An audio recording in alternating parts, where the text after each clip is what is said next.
And we're live. Hello, everybody, and welcome, of course, to After the Game with Todd Leary from Yogi's here in Bloomington. Todd Leary with us as always. Of course, the star of the show, Indiana takes on Purdue today in West Lafayette. Did not go the way that the Hoosiers would like to have seen it go, of course, as they lose their, eighth straight or ninth straight now to Purdue, 67-58.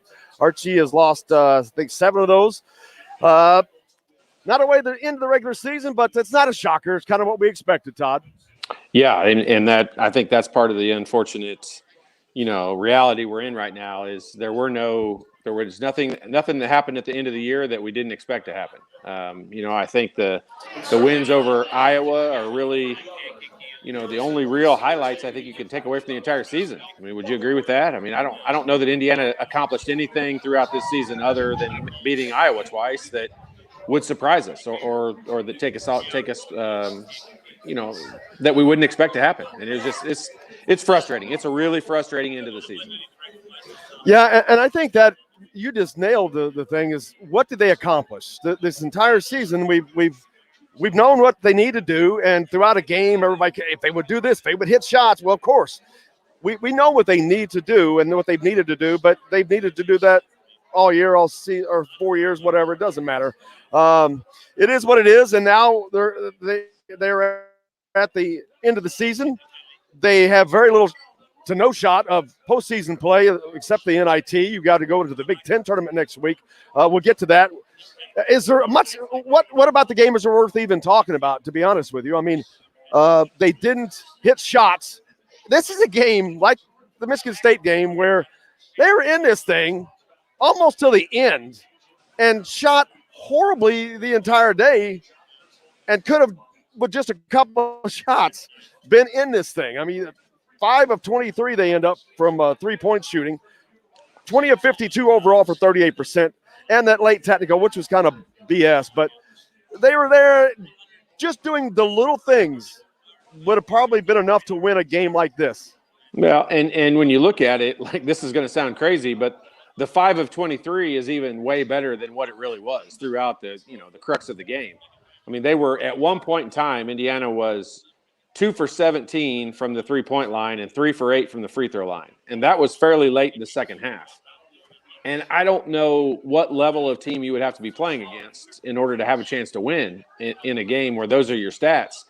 But you're right. They still did have a chance to win. Like the last 2 games of the season, Indiana versus Michigan State and Indiana versus Purdue, those are 2 of the worst played college basketball games that I've seen in a long, long time. And I said it halfway through the season, and I'll say it again now. This team's not fun to watch.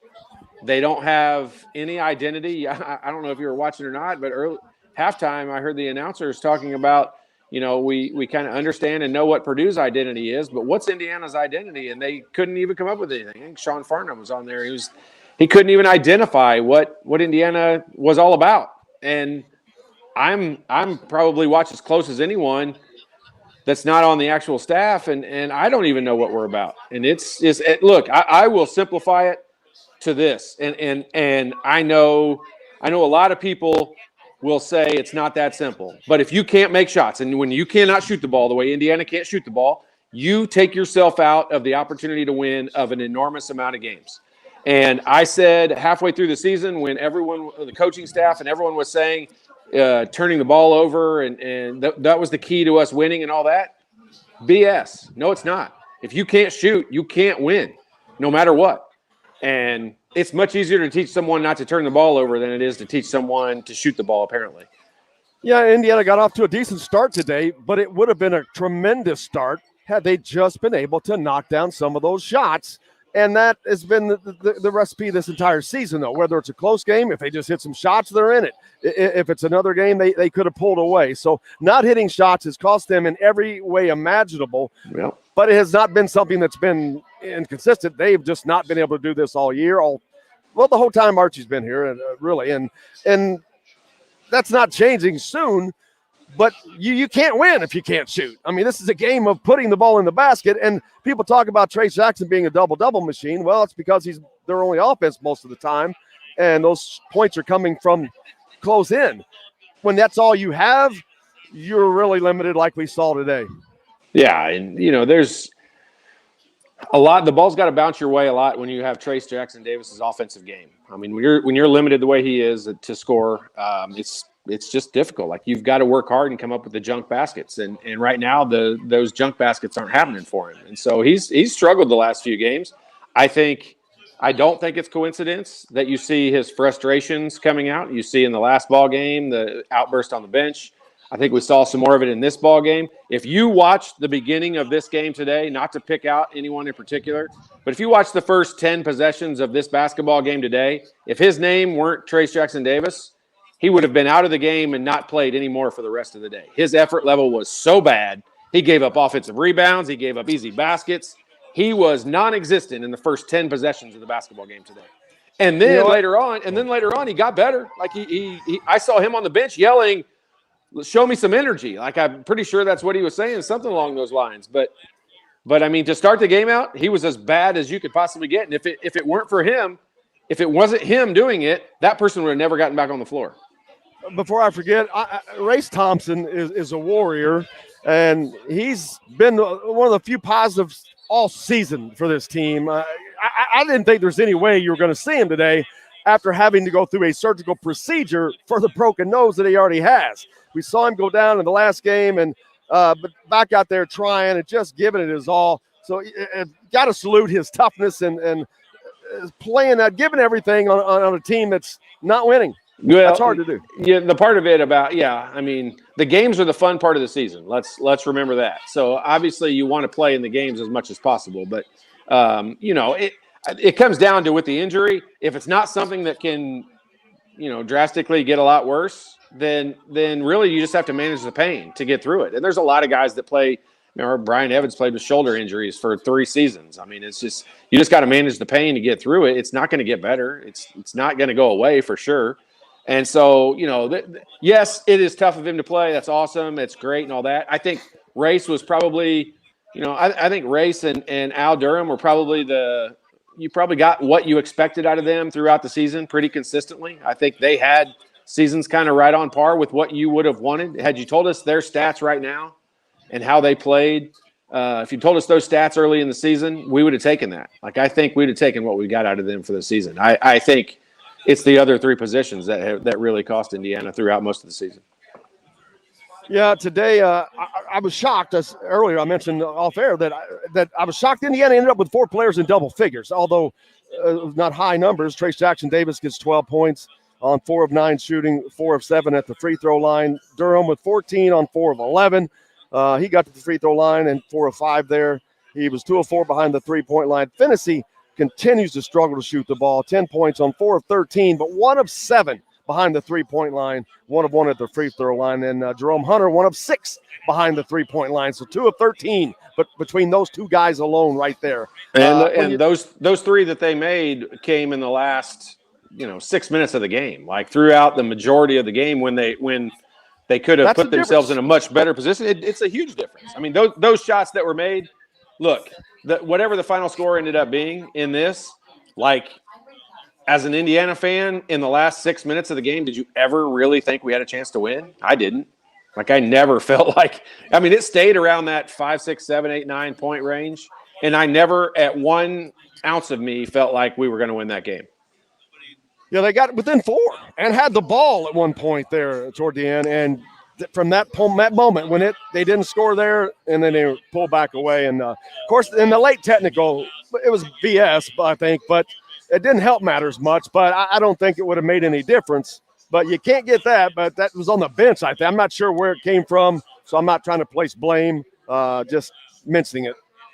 Yeah, I mean, technicals are a part of it. There's times when technicals – I think that would be Archie's biggest complaint. Look, if I'm going to get a technical, if we're going to get one on the bench, let me earn it and let us, you can gain something from a technical, but not that kind, not one where I think the referee said, ask your assistant what he said, one of those that's coming from one of the assistants. I mean, Archie wants to earn those on his own because you can turn those into a positive. Coach Knight, Coach Katie, they made a living out of getting a planned technical foul. And today you just didn't have that opportunity. Now Indiana goes into the Big Ten tournament. Oh, I guess anything else from the game? Uh-oh. Everybody just went away. Looks like we may have lost Jim there. Hopefully he rejoins. Are we still live? Yeah, we're still live. All right, cool. Well, I think Jim's final point on the game was going to be, is there anything you could take away from this heading into the Big Ten tournament? Are there any positives that you could take away from this to figure out a way to go on a magical run? Because that's what it's going to take. It would take a magical run, and I don't. I hopefully they develop something within the team or within themselves that gives them, that great opportunity and gives them the momentum that they need to go win, 4 or 5 games. But I don't know what it is because I've not seen any signs of it. And this team is, they've struggled throughout the season. I mean, We've continued to do the show because we love it and we love talking about it. Get nervous?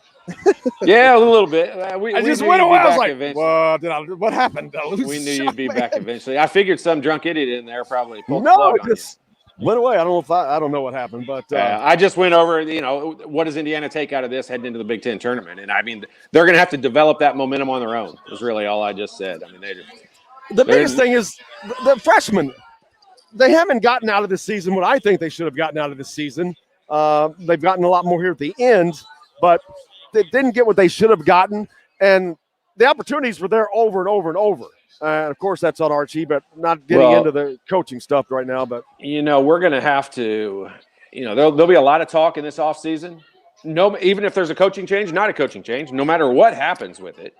There'll be a lot of talk about the expectations of these guys who will now be sophomores because we will no longer be, a team full of a bunch of young guys that we shouldn't have a ton of expectations from. Now all of a sudden these are going to be guys that they are expecting things from, and I don't know. I honestly, it'll be a daily thing to look at in the transfer portal to see who ends up off of this team entering the transfer portal, because I'll be surprised if it's not a big number. Do you think that happens with or without a coaching change? Yeah. I do, because I think these guys will put their name in the transfer portal and they'll get a lot of attention from different places. And I think look, Jim, we've said this is not placing blame on any particular group, coaches, players, anything. It's placing the blame on the collective group together. And when you look at it, it's just not working, Jim. I mean, I don't know. That's the only nice way I know how to say it. The relationship between the coaches and the players and how that translates to the play that goes out there on the floor, it's not working. And so I wouldn't blame any players for looking to go to another situation. And as a coaching staff, you honestly better find something for us as a fan base to be excited about.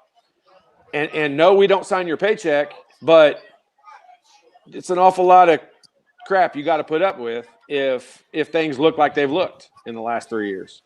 And I only put this up because the answer to that is because we don't know what Scott is going to do. I don't know that Scott knows what Scott's going to do because there's so much that goes into it.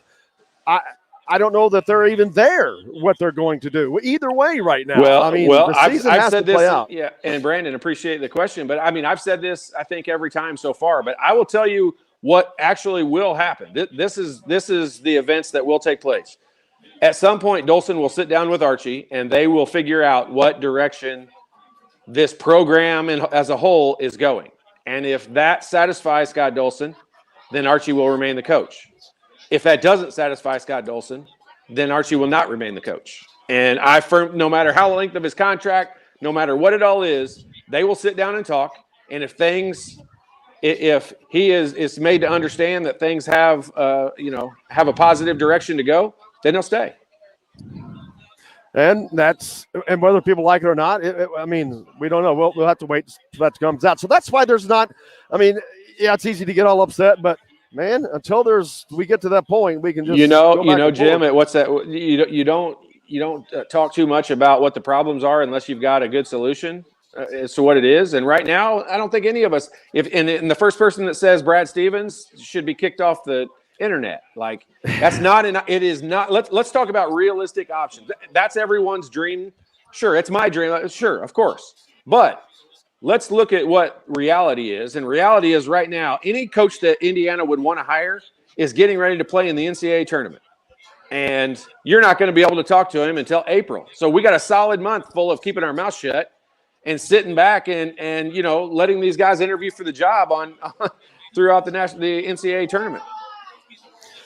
Forrest Ivy was the best player on the floor today. He's certainly one of their better players. I didn't look at his stats, but he's been a great freshman for them. A nice find for Matt Painter. You got to give it up. He's just been a benefit, a big part of what they're doing.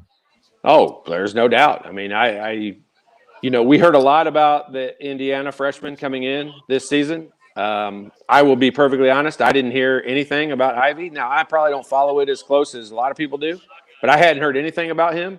And I don't think anyone would argue with the fact that of all the freshmen between Indiana's and Purdue's, he's by far the best. And, his upside is crazy. He'll be he reminds me of a freshman Desanmu from Illinois. I mean, he's that kind of player. Very similar games as freshman. Desanmu was not a great shooter. He's a decent mid-range shooter as a freshman and has developed throughout the years and had a better shot. They reminds me a lot of him. 17 points today on 6 of 9 shooting, 1 of 3 behind the three-point line, and perfect at the free throw line at 4 and 4. Pretty good day for him. So, yeah, been nice to see guys like that wearing an Indiana jersey, but that's not the case. So, and it won't be the case. So let's not worry about talking about that. Let's see. What else next? The Big Ten tournament's coming up. They're going to have to play a Rutgers. It may have been determined by now whether it's a Rutgers or whomever it's going to be, but it's going to be a team that has probably beaten them already. But whoever it is obviously a team that they can beat. Isn't Iowa the only team in the league that hasn't beaten Indiana already? Iowa's the only team that has not beaten Indiana, yes. Yeah. So it'll definitely be a team that's beaten them already. Yeah. But they have a chance to win that game. But for people thinking ahead, Indiana would have to win 3 games in this Big Ten tournament for anything really positive to come out of it. And I can guarantee you that's not going to happen. They haven't done it all year, and they're damn sure not going to do it in the Big Ten tournament. But I don't know, do they go play in the NIT after that? I guess we'll worry about that when it comes. The Big Ten tournament's up next. What can they get accomplished there? I mean, I hate to keep asking similar questions, but they don't seem to be really getting anything from these losses. Well, I mean, the more experience that you get, obviously, the better. I mean, that's really the only thing I can answer out of that, because I can tell you the Michigan State game and the Purdue games and these last 2 ball games, I haven't learned anything different about this team that I didn't already know. I don't feel like the coaching staff probably has either. I don't know what 1 more game is going to do for them or 2 more games is going to do for them. Jim, we said this. We said it back on the show a while back, and we were sitting there. Indiana was solidly in the NCAA tournament, according to Joe Lenardi and the bracketologists.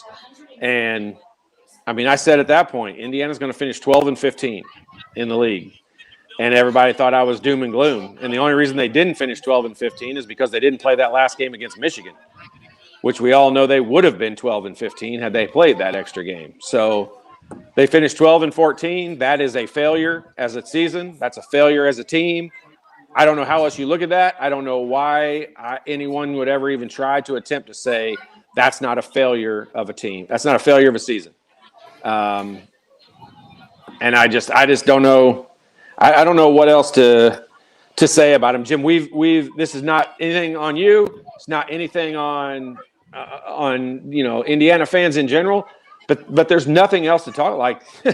It's been the same. We could have repeated the same show the last 5 times. Before the show. Yeah, 5 games in a row. I'm like, we could have said the same thing. What do you do? I mean, because I know the thing is what everybody wants to talk about, we really can't talk about now, because not that I know something that I'm not saying. It's because where we are, we're still in season. You just can't have that conversation while the season's going on because it's pointless for us. You all can do it. You can go out on Facebook where they're doing it, but that's nobody on there knows what the hell they're talking about. I can promise you. Yeah, I don't know. Yeah, that they don't. You can say they don't know facts. Like their opinions count. I take their opinions About that one as well. About that. I like their opinions. They don't know any. Because there's they nothing don't to know know any yet. fact. There's nothing to know. That is exactly right. There is nothing until that meeting takes place, which it will happen.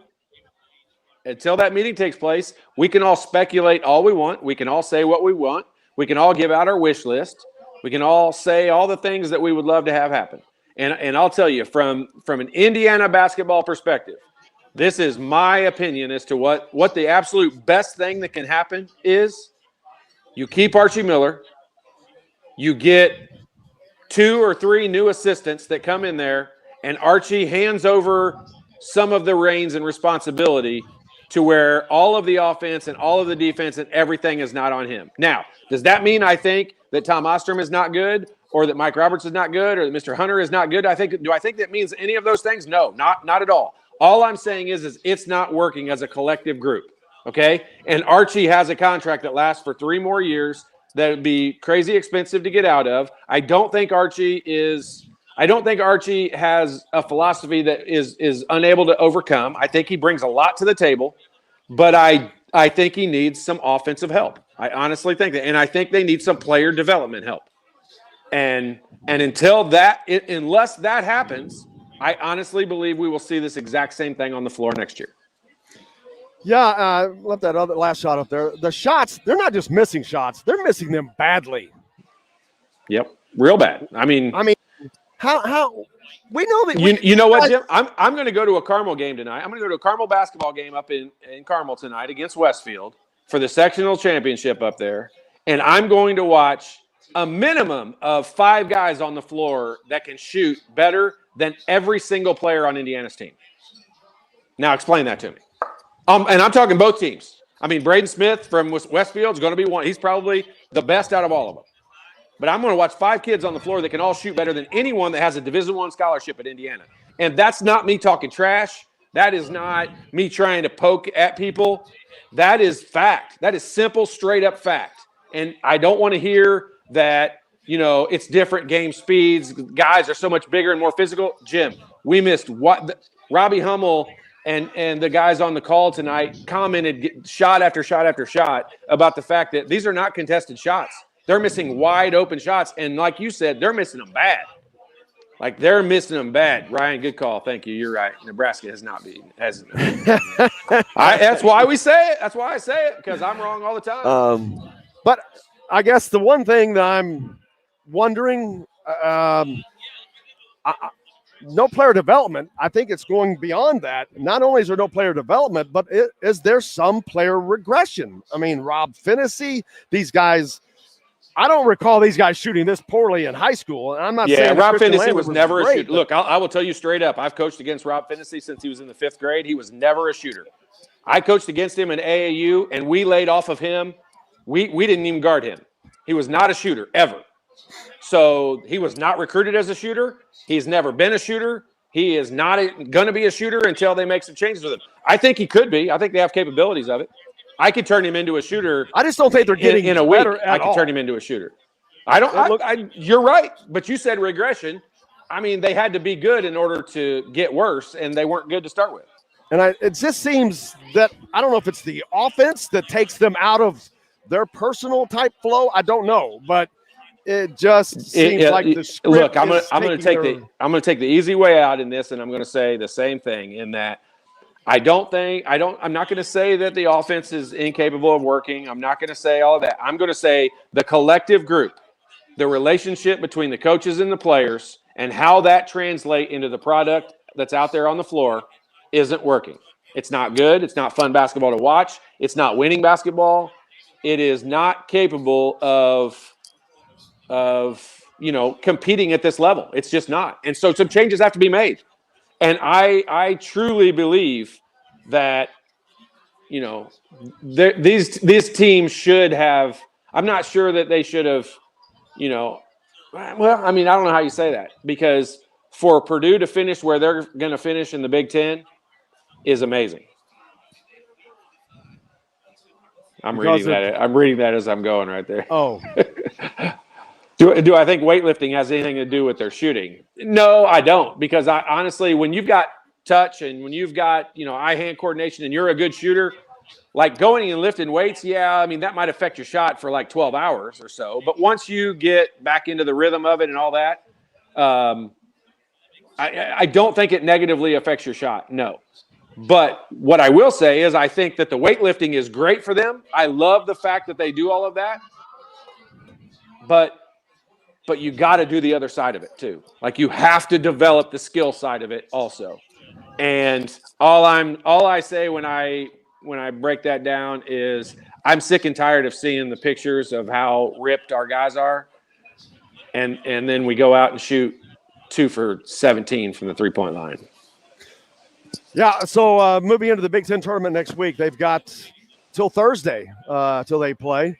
And 6:30, I think they should be playing at 6:30. Of course, we'll be coming to you after the game from the tap on Mass Ave. And while I'm doing that, I need to do a quick set here. We're coming from Yogi's. Thanks to everybody from Finney Hospitality, Nathan Finney and Chris Martin and Kelly here, and everybody works here and all the places. But, yeah, we'll be at the tap on Mass Ave for the Big Ten tournament.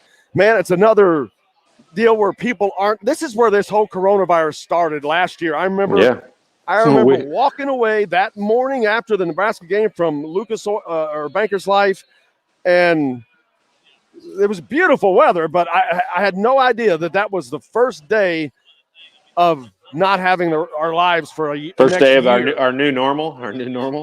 No idea. It was crazy, and the fact that we're still dealing with it is utterly crazy. But at least there will be more going on this time because people are getting out, so they'll be able to go up to the bars and whatnot up there to watch the games and get out and about. So that'll be fun.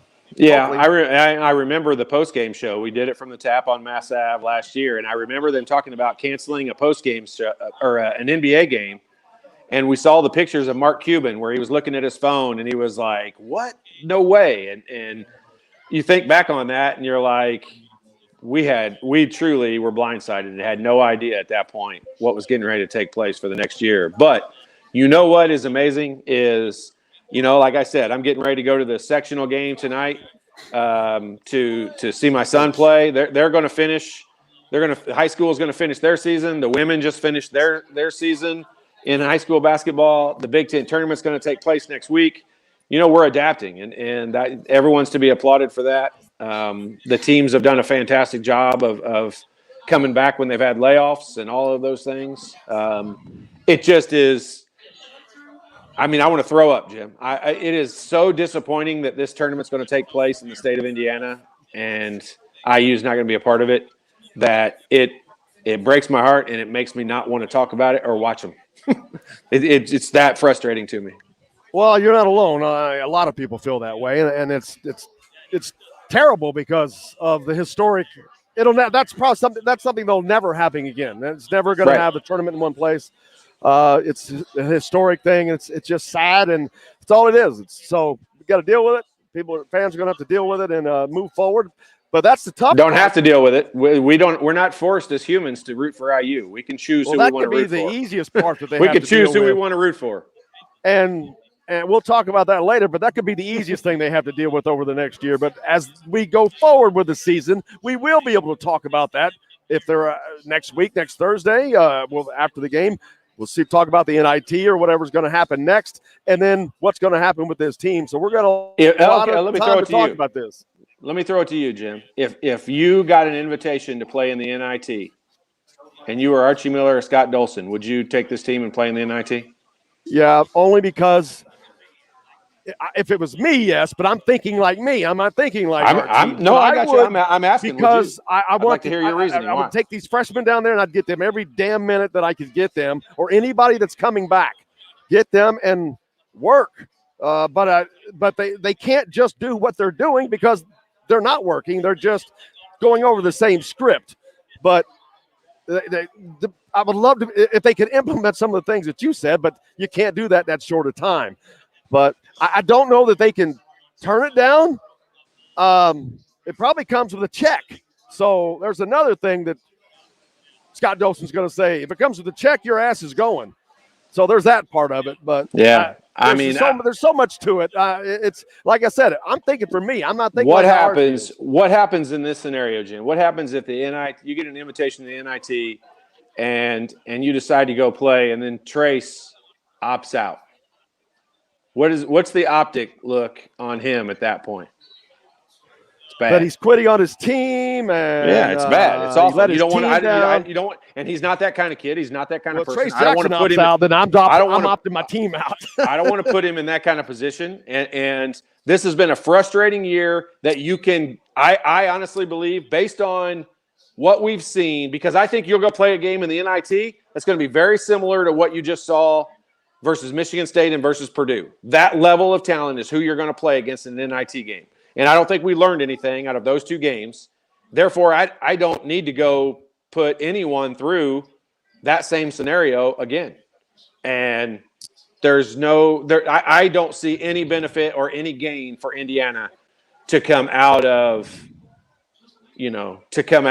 going and playing in the NIT. I don't. I'm ready. Yes, shut it down. That's exactly right. Jason, I feel the same way. Shut it down. There's people that agree with you. We'll see what they do. But maybe he's talking to me. He's probably talking to me. Well, we'll see what they do because we'll be back with After the Game next Thursday, and hopefully we'll have another After the Game to do, but we'll certainly find out. But we'll be live from the Tap on Mass Ave. Feel free to come out and join us. Who knows what's going to be going on up there in Indy. We'll be back, of course, and I have this one right finally on Monday morning on Indiana Sports Beat. I got the days lined up, so make sure you join us then. Charlie Miller will be with me, and looking forward to it, man. It's just it's been a rough season for the fans. Luckily, they weren't there. I think it's pretty lucky that they weren't there. It's lucky for Archie Miller and lucky for the fans that they didn't have to go through it. I totally agree. I mean, I don't. It would have been great to have them back for a game or two in some of the atmospheres, but I would not have wanted to see how empty Assembly Hall would have been on the last few games.